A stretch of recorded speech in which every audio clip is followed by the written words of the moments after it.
All right, can you hear me out there, America? It's time to throw those horns up and give a big old salute to the USA, because this is Rock, White, and Blue.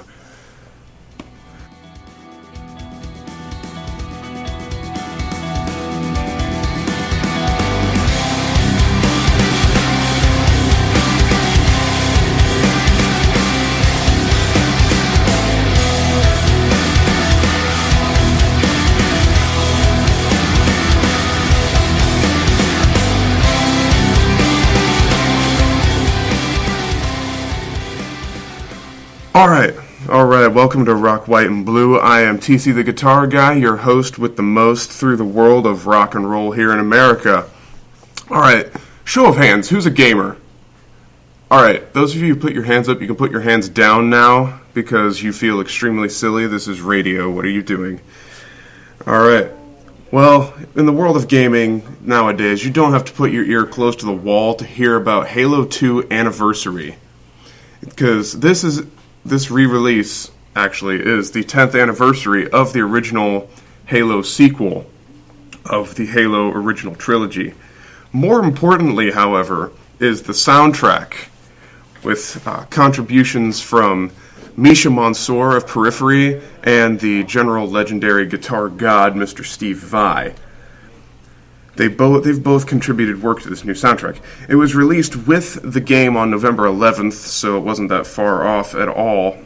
The soundtrack itself, everything has been remastered, re-recorded, and of course there's also even some new songs on this soundtrack. And with that soundtrack, Mr. Vai has revamped the entire Halo theme with what they're calling the Gun Year Mix. We're going to take a listen to that right here for just a minute.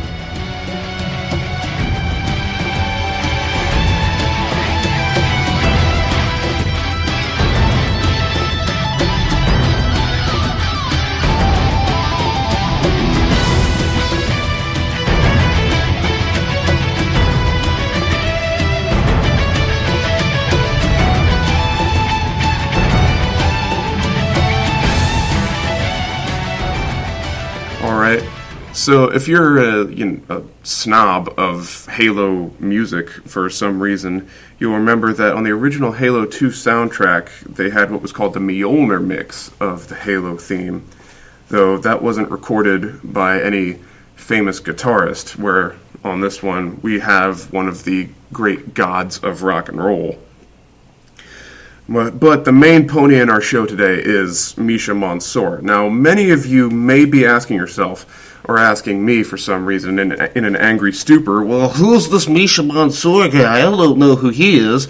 Well, sit down, shut up, because I'm going to tell you. Now, Misha Mansoor is the lead guitarist of a band called Periphery. Now, Periphery is a progressive metal, or what they call a gent metal. It's a DJENT metal band.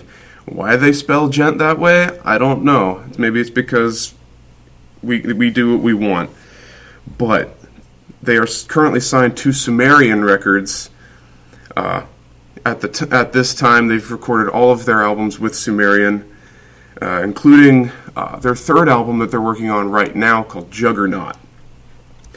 But Mr. Mansoor, along with working with Periphery, he's done a lot of solo work on both sides of the booth, with recording with Periphery, recording his solo music. He's also done some producing for another band called Animals as Leaders.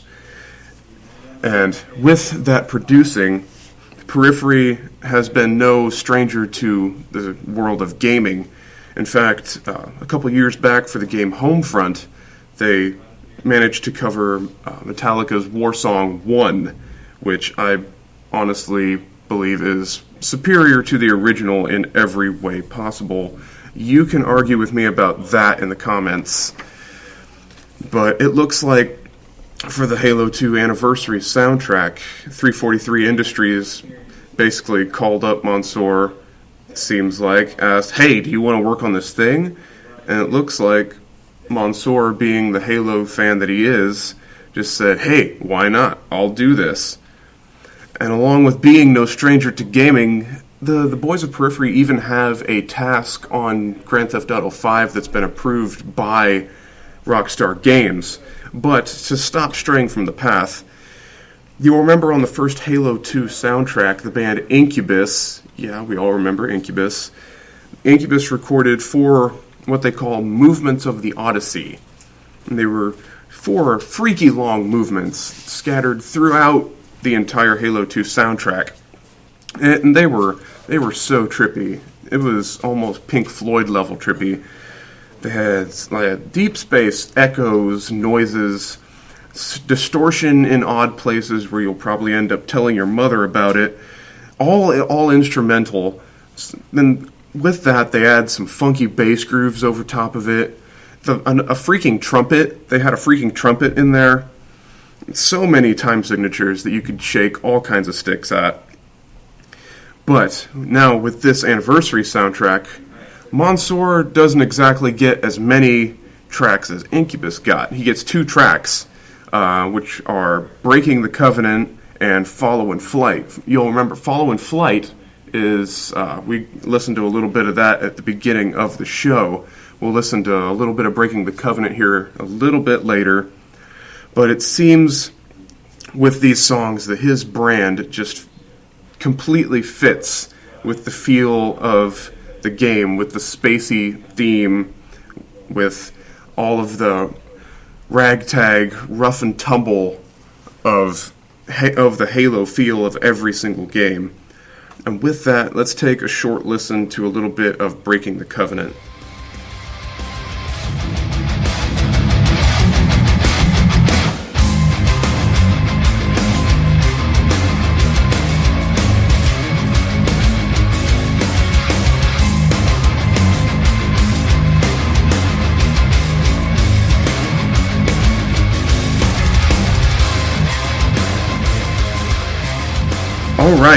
All right. It's clear that we are nearing the end of our show here, because I am getting kicked out of this place.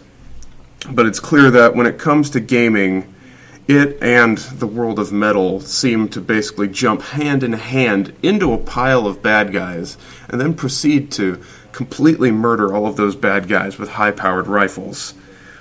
And that's been it for Rock, White, and Roll. Well, excuse me, Rock, White, and Blue. I can't even remember my own show's name. What am I doing here? I don't know. Someone please stop me. I've been TC the Guitar Guy, your host with the most through the world of rock and roll here in America, and I will see you next week with another little golden bit of awesomeness.